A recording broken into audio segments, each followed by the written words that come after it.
Adil adında bir oğlanın xəstə anası olur. Bu Adil xəstə anasını götürüb gətirir xəstəxanaya.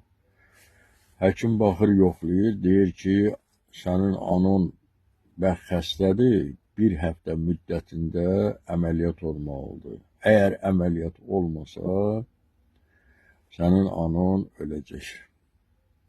Bunu eşidən Adil çox kasıb bir insandır. Həyatını güclə keçirir. Qalır mətər, həkimə deyir ki, həkim, onda biz gedək, biz yenidən xəstəxanaya qayıdacaq və mən anamın əməliyyat pulunu düzəldəcəm, onu əməliyyat elətdirəcəm. İndi hələlik biz gedək evə. Və xəstə anasının əlil arabasındaymış, sürə-sürə gətirir evə.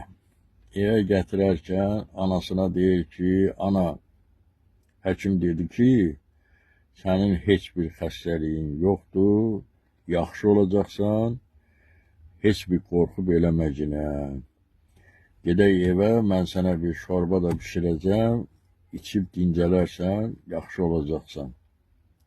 Amma öz içində dərdi özünü yeyir. Bəli, oğlan anasını evə gətirir, anası evdə susadığını, bir iskan ona su verməyini xahiş edir. Adil bir stəkan gətirib anasına su verir, suyu içdikdən sonra anası deyir ki, Adil, o televizoru aç günə, mən bir o televizora baxım. Adil deyir ki, ana, sənin televizora baxmağın, işığa baxmağın qadağan olunub. Bu sənin səhhətinə pis təsir edir. Ona görə sən bu şeylərdən uzaq durmalısan. Amma faktdır ki, belə bir qadağa yox idi. Adil işıq pulunu ödəyə bilmədiyindən onun elektrikini də kəsmişdilər. Ona görə bu sözləri anasına deyirdi. Anası deyir, ana, sən yat dincəlginə, mən gedim işə, qayıdıb gələcəm, sənə bir yaxşı şorba pişirəcəm, yeyib içib dincələrsən.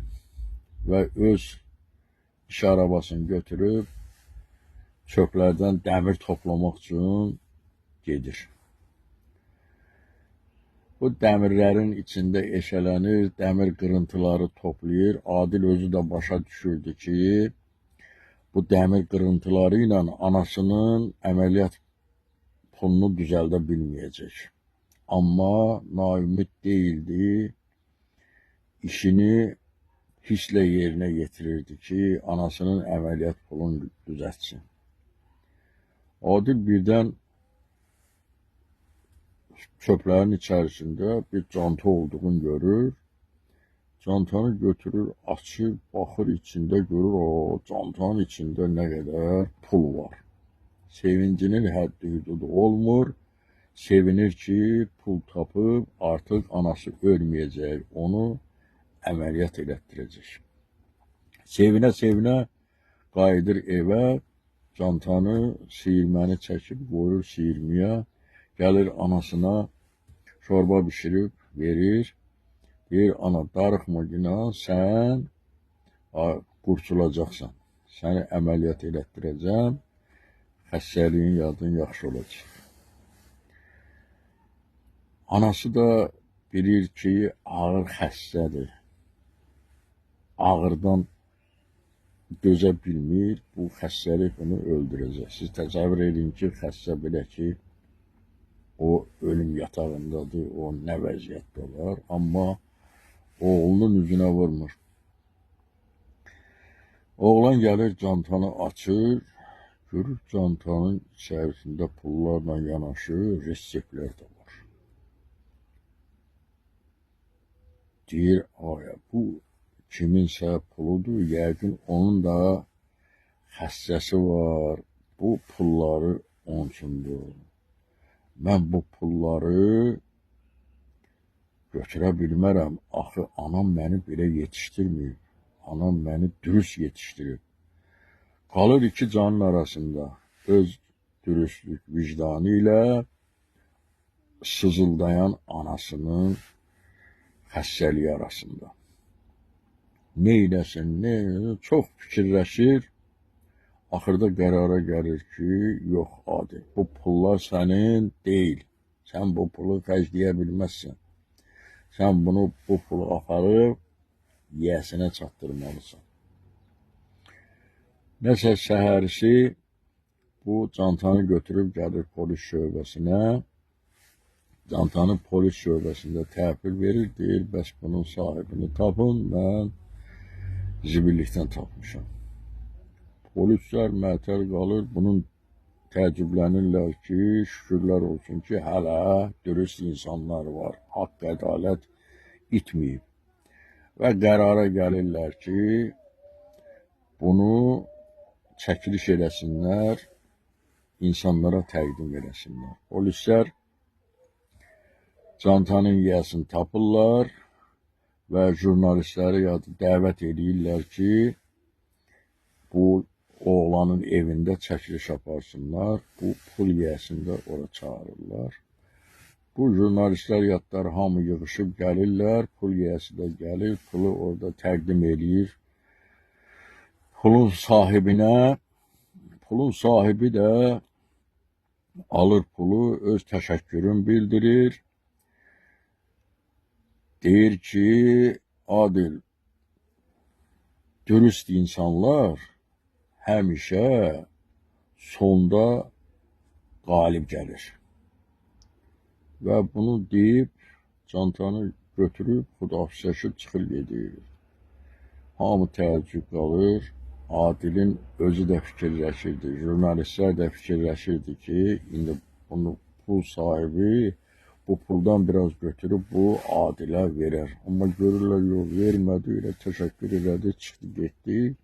Bəli, bu çəkilişdə, verilişdə, televizorda gedir, hamı sağ olsun deyir, beləliklə iş tamama yetir. Amma Adil yenə başlayır intizar içində yaşamağa. Axı bu anasını necə əməliyyat elətdirsin. Elə bu ünvanla gedib Dəmirlikdə yeşələnir. Bir gün deməli Adilə sifariş gəlir ki, anasının həkimi tərəfindən, bəs ananı gətir, onun bir sonuncu iğnəsi var, onu vuraq ona. Adil bəli anasını götürür, aparır xəstəxanaya, amma fikirləşir ki, bunun pulu yoxdur axı, bu necə bunu əməliyyat elətdirəcək. Gətirir həkimin otağına, həkimin otağında bunun anasını götürürlər əməliyyat otağına, deyir ki, sən burada gözlə, biz onun iğnəsini yadın vuraq. Adil o qədər yorğun imiş ki, elə həkimin otağındakı kresloda bunu yuxu tutur, 8 saat yatır. Bəli, anasının əməliyyatı qutaranda bu həkim otağa daxil olur, bu həkimin ayaq səslərinə Adil yuxudan oyanır. Adil gözlərini açanda görür ki, həkim bir də bu pul tapıb verdiyi adam da buradadır. Həmin pul sahibi deyir, Adil, sən burada yuxu tutub yatmışsan, mən 8 saatdır sənin ananın əməliyyatındayam. Onu əməliyyat edirdim. Mən professor doktoram. Sənin anı əməliyyat elədik. Əməliyyat uğurlu oldu. Sənin artıq anan sağlam yaşayacaq. Mən sənə demədim ki, sonunda dürüst adamlar qalib gəlir. Ona görə ananı götür apar evə.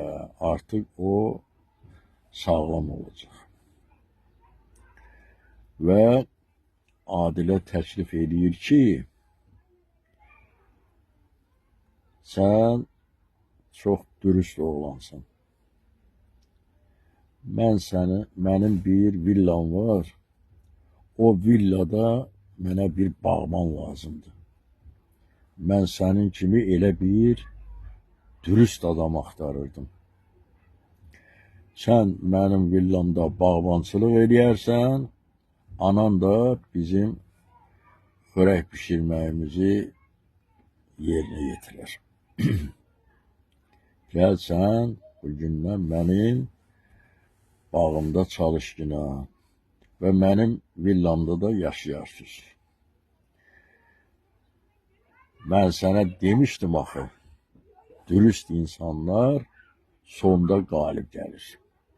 İndi ona görə bu Adil də anasını da götürür, köçürlər bu həkimin villasına, orada xoş, firavan, mehribancasına yaşayırlar. İndi qardaşlar, heç vaxt naimid olmayın. Həmişə dürüst olmağa çalışın.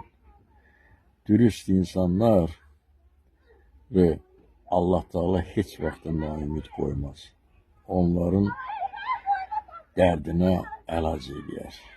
Yaşasın dürüst insanlar. Sağ olun diqqətinizə görə.